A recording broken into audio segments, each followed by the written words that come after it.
Welcome to RevUP and Awaken. I'm your host, Mimi. We are all being guided at this time, especially to embark on new possibilities, new earthly opportunities. A leap of faith, you might say, all to expand and elevate our awareness of renewed purpose in our lives. Let's continue with our conversation with Blanca Beyar, author of over 17 books, spiritual teacher, Shamanic Healer and Guru, as she expands our understanding and what is being offered to each of us with the coming changes in this world. Well, it was a surprise to me when I was called to come out to Florida to do some earth work, as I've done so through my entire mission work in many parts of the world, just to go to certain places to do earth work. So when I came out to Florida some months ago and told to assist in rising Atlantis, I wasn't really sure what that meant, and I really had to sit, with my internal guides and the council to really tap into the totality of what that message was. And, when we think of Atlantis, and again, these are the different levels of the layers. Some say, Atlantis sunk because they were evil, they were dominant. We know that there's some truth to that. However, everyone who is part of the universal force, which is everyone, has the opportunity for redemption. And when Atlantis was sunk, there was a contractual agreement made that when the earth would reach ascension, that they would have the opportunity to redeem themselves and utilize the incredible, technology of empowerment of divinity that they had tapped into during their existence on a much higher collective level. It's a beautiful, when you think about it, it's just a beautiful act of unconditional love, to witness that the universal force is perfect and that it holds balance, and that we could see that in Atlantis, and them being able to have an opportunity to redeem themselves by becoming part of this ascension. And so that is taking place in this timeline, in this new creation. And I'm sure that there's others besides myself who have been asked to be holders of this energy that's rising from Atlantis, that is going to become such a crucial part of this ascension. And so I'm so excited to be a part of that. It's a I'm trying to find the right word, fluid, very fluid, light language that's also very electronic, very electrified, but so vitally necessary. If I had to compare it, we have 110 volts, we have 220 volts, right? Mm-hmm. This is an ampage that doesn't even exist. I would take it to like in the 500s, if we compare it to volts or amps. It is a very high frequency energy. And so I've started to actually create YouTube videos and using tuning forks to introduce this energy to all of those who are inspired to receive it. Were these tools like the tuning forks perhaps used back in the Atlantis era or period, or any of those periods, because it went on for thousands of years? I would say yes. All of the beautiful tools that we use today in the umbrella of light work, with tools that we used, back in the Atlantis time, back in the Egyptian times, and all the other civilizations that exist, above the seventh realm. I think, though, I know that the tuning fork that I am using with the calibrations of the Atlantis energy are more so to help disperse the energy. You know what I mean? Like, in other words, because it's so high tuned, the energy itself, the tuning fork helps to break down, if you may, and to disperse the energy when it's being received into the chakras so that there's a balance, and also an expansion in the body field. I've only done one video on YouTube, that has these calibrations. I'm doing one probably today, like recording one. But what I speak about in those videos that's very important for this timeline is, for the most part, through the spiritual journey, we've been introduced to the 7 primary chakras, yes? Right. And of course, they have a sacred place and significance to the physical body.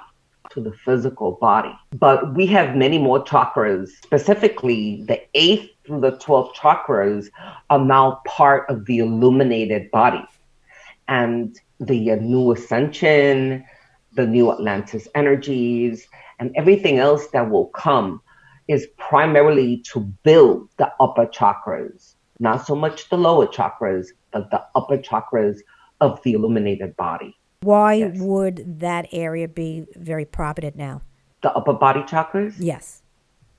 Because up until this point, we as a humanity have embraced the limited belief that we are just a physical body, right? Right. That our existence and our definition of who we are is within the physical limitations of our bodies. And although the body is an incredible sacred conduit, it is not who we are. Mm-hmm. It is not who we are. It is a conduit. It is a temple. It is a container.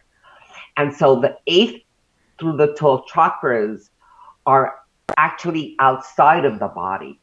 And so we're being introduced to the higher realms of who we really are, which is an energy field. We are consciousness. We are not a physical body. And so the exciting part of this new ascension is that we are going to expand beyond the body, have a greater wisdom and understanding that, yes, the body is a sacred container, but it is not who we are.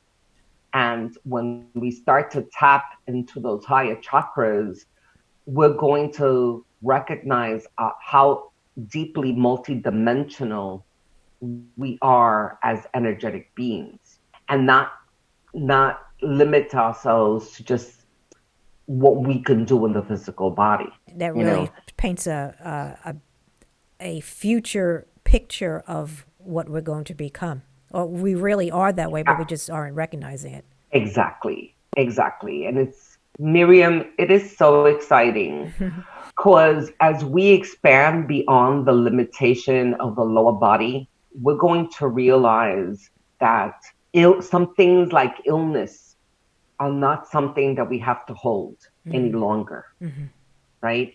And of course, when we look at, the humanity, and there's no judgment in what I'm saying, it's just an observation, but an important one.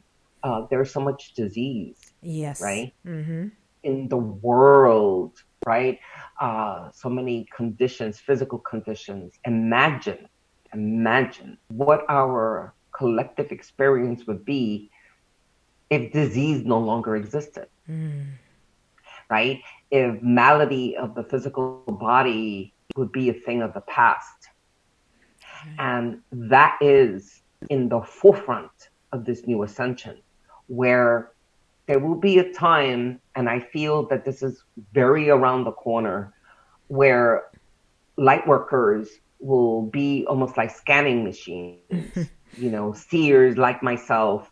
I do it already, where I can energetically look at the energy of a body and detect infraction, or blockage, disease. I can see it. Bring this high vibrational energy to bring about healing. Now, I want to stop there and say, there will be a time when we're going to be able to do that, almost like stepping into an MRI machine. But at this juncture, it's not a short fix. And what I mean by that is that in order to really be able to benefit from that type of healing, we still need to be an empty vessel. We still need to be, like, we're not going to do cleanup work as light workers Right. and say, oh, you come in with all your debris and I'm just going to miraculously clean you. We're going to be able to restore wellness to the body, but there has to be a flushing first of that emotional debris, and that has to be done consciously by the individual. You know what I'm saying?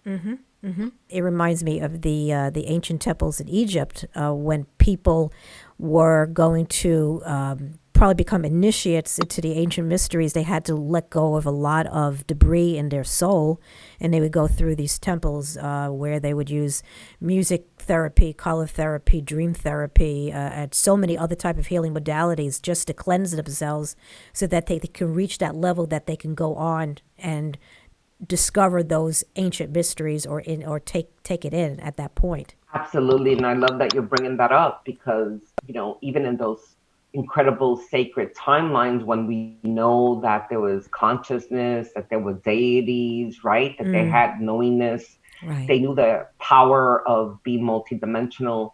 Even with all of that, there was still a place, and they will always be a place for soul healing.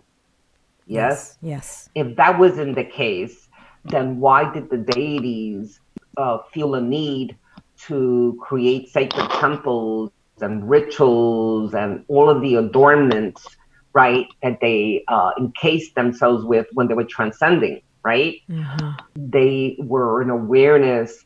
There was a necessity for energetic release and cleansing and purifying.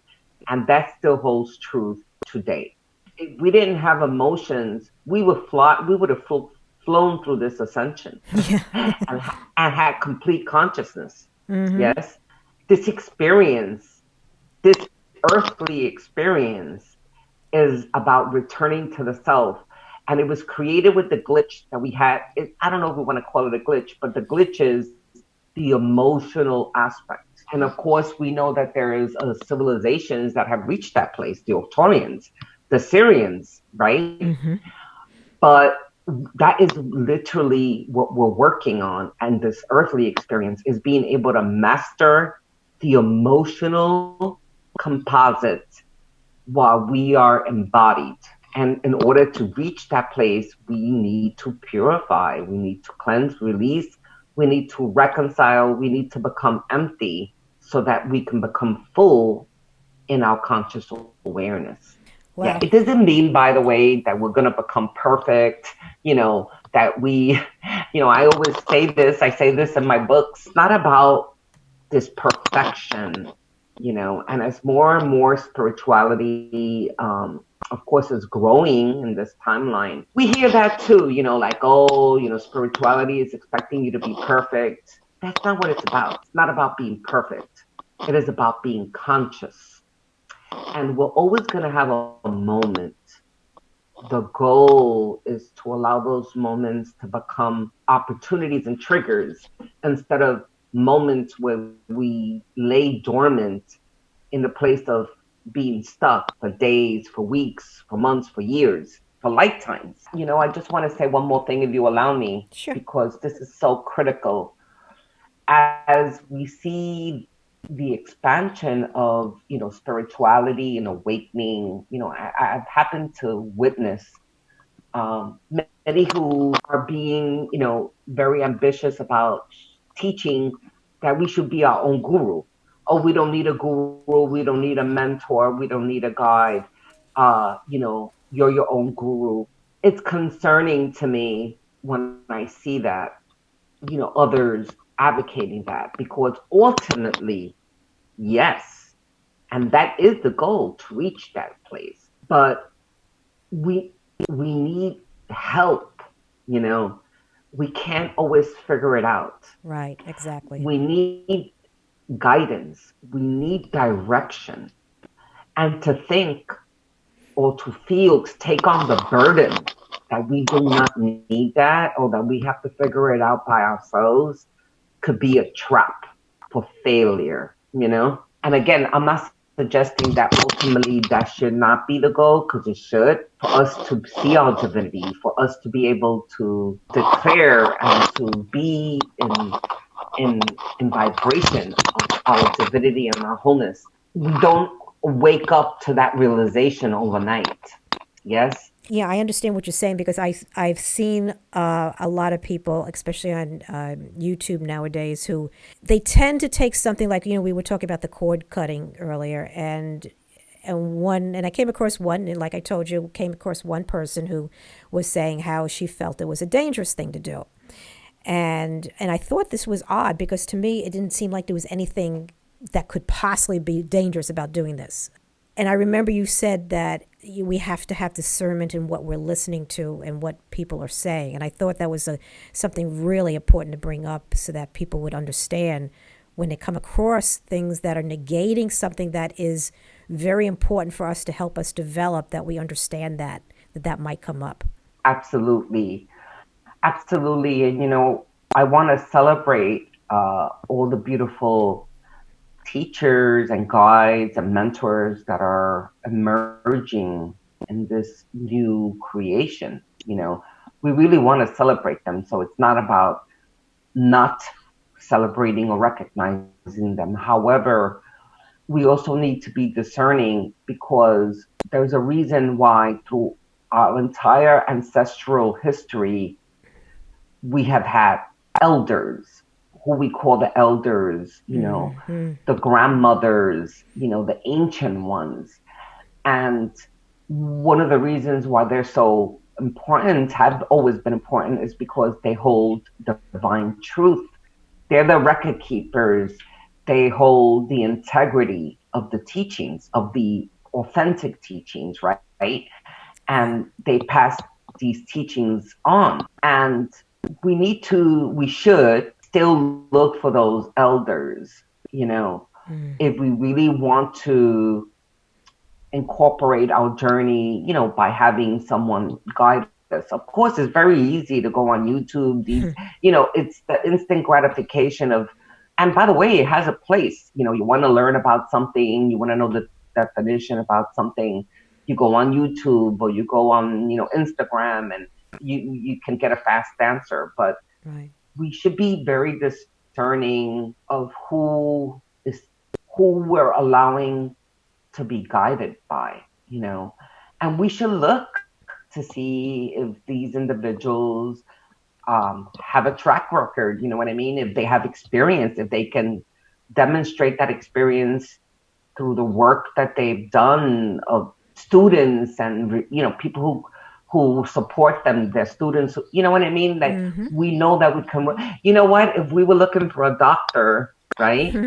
Or for a therapist, or a good, right? We would, what do? We ask for recommendations. We ask for reference. We want somebody with experience, who's demonstrated experience. And so all I'm saying is, if we are being inspired or gravitated to work with somebody, we should look for someone who has demonstrated that they've not only done the work, but that they've brought others through that work as well. Because there's a lot of ambitious teachers right now who may not necessarily be offering the greatest tools for growth. So I wanted to bring up this subject about timelines, because it's been figuring in a lot, especially with Lori Ladd. She talks a lot about timelines and, jumping timelines in this past year and in terms of where we're headed.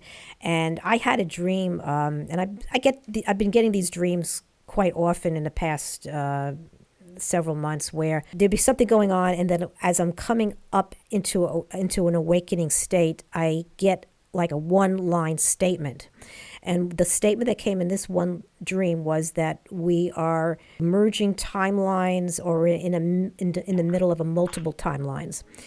And I wanted to bring that up to you so that people understand more about what that entails. What does it mean to us in terms of timelines? It is something that I'm sure many are experiencing, especially if they do have their own spirit, growth, and they've worked on themselves, spiritually, on creating a foundation. And the reason why is because we are crossing many timelines. Many timelines are coming together. And once again, we're going to use that puzzle, right? As an analogy. Right. If we look at a puzzle, then in this content, we could look at every piece of the puzzle creates the puzzle itself, right? The greater puzzle. And so, in order to enter and be optimal in this new creation, many of us are going to have the memory of these different timelines, because we're going to, in essence, merge attributes and characteristics of our lifetimes that are going to be beneficial in this timeline to help us accelerate the ascension process. Right? And I want to emphasize that attributes and characteristics. So, because we've had many lifetimes, some of us are ancients and have had tens of thousands of lifetimes. Is it going to be necessary, or is it, to have memories of every one of those timelines? No. On a soul level, we know what attributes are going to be necessary individually for each of us for this new ascension, because we all have different missions, right? And innately, we're going to cross those timelines so that we can reclaim those attributes and embody them in this lifetime, so that we can optimally be of divine service and to accelerate whatever role and mission we have. Because we need to build this ascension, the foundation for it. And the reason why we need to do it at an expedited speed is because we know that everything needs a foundation, including this new earth. This is why the light workers are being critically called right now. The time for procrastination, for diddle-daddling is over. We don't have time for that anymore. We need to show up. And why is because many of the little ones, the collective, are going to be hungry, looking for guidance to become part of this new ascension. I want to talk about messages that may be given to us through higher levels just to bring our awareness to certain things. They come through many different devices, or perhaps in a book. Or this morning I was passing a truck that said my brother Vinny, and there was like angel wings on the truck. And a few weeks ago, a friend of mine named Vinny, he's a good friend of mine, he passed away. And he came up in a session we had recently where he was giving all these confirmations of horses and things like that, which was a great confirmation because we used to go to the racetrack every now and then. So I thought that was like, he certainly hit on the perfect confirmation. He's like, yeah, that's Vinny. Many people may walk past these messages and not realize that that's what they're there for, or just say, oh, it's just a coincidence. So what do you say about those type of, situations? Wonderful question. And, again, everything is amped in this timeline. People have always had some kind of place for messages, feathers, right? Signs in the skies, books that we read, songs that we hear. More than ever, we really need to pay attention. And it shouldn't be a transitory moment. You know what I mean? Like, oh yeah, I had this experience. Okay, let me move on to the next moment. We should really, really pay attention. We should really stop and ask ourselves, and the message itself, what are you trying to reveal to me? What is this message really about? And sit with the guidance. Is it guiding you to become more expansive? Is it guiding you to become more trusting? Is it guiding you to a specific calling? Today, in this timeline, these messages are very instrumental as part of the pieces to help you get to another level. It's very important that we pay close attention. Okay. And to sit with these messages. Many messages are going to come through symbology, looking at symbols and what do these symbols represent, and really taking the time to listen to the messages that may be behind these messages that we're getting. You know, Right. yeah, yeah, not to just take them, as a momentary things. They're really triggers. We're being given so much to be triggered to awaken. Mm-hmm. And Miriam, I just kind of want to throw in there, because I know we talked about a lot of different possibilities of what we could share with the audience. Mm-hmm. I really want to tell the audience that there should be such an excitement as we talk about this new paradigm. Imagine graduating. It's really what it is graduation, and now entering into a lighter force field that is not as heavy as the prior experiences. It's important to know that, because many people are conditioned to feel like they're going to suffer forever, or that things are not going to work out for them, Right. right? Yes. And the promise of the new paradigm is joy, to experience joy, purpose, tranquility, you know? And so we should want to enter this new realm. Well, that brings us to the point of like, what do you foresee coming up on the current timeline we're on? How will life change? I mean, what can we expect? I think the biggest change is going to be introspection, Mm-hmm.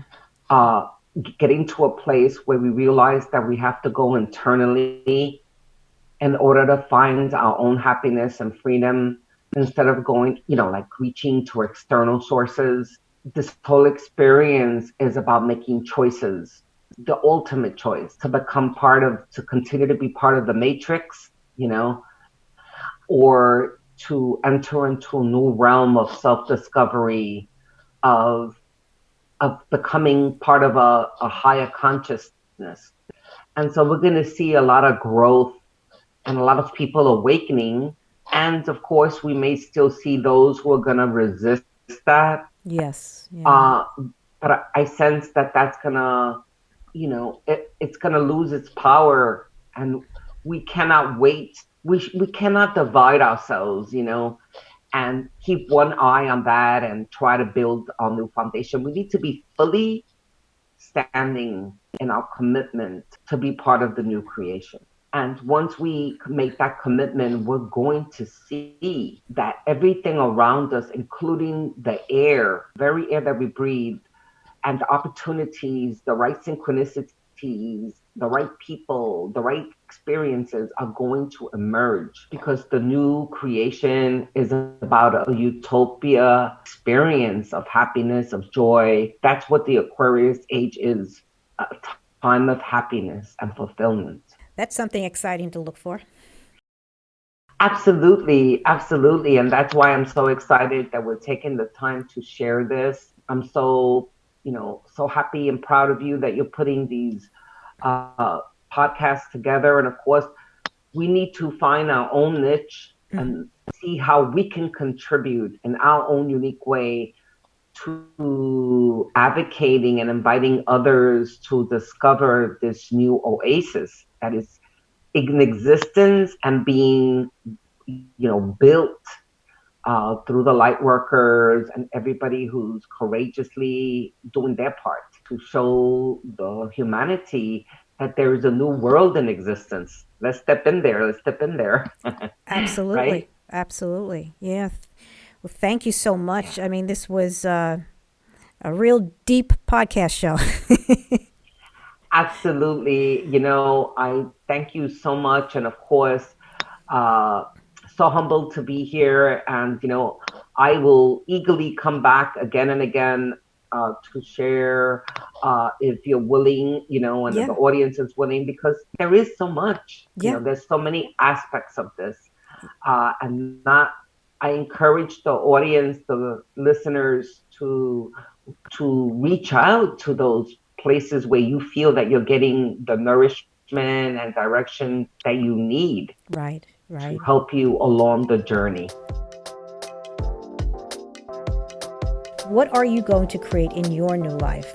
Here's your chance. The universal energetic field is waiting for you to make that first stroke on its canvas. So artists, get to painting your new life into existence. And if you find you may need a clearer understanding as to how to do this, go to my contact page on my website, miriamasilver.com. There's a link below for that, and drop me an email and I will get some information out to you that can help you navigate your way into this new realm. In the meantime, take a look at other RevUp podcasts on the site as well. Until next time, keep your vibrations high and your awareness open, and we'll see you next time on RevUP and Awaken.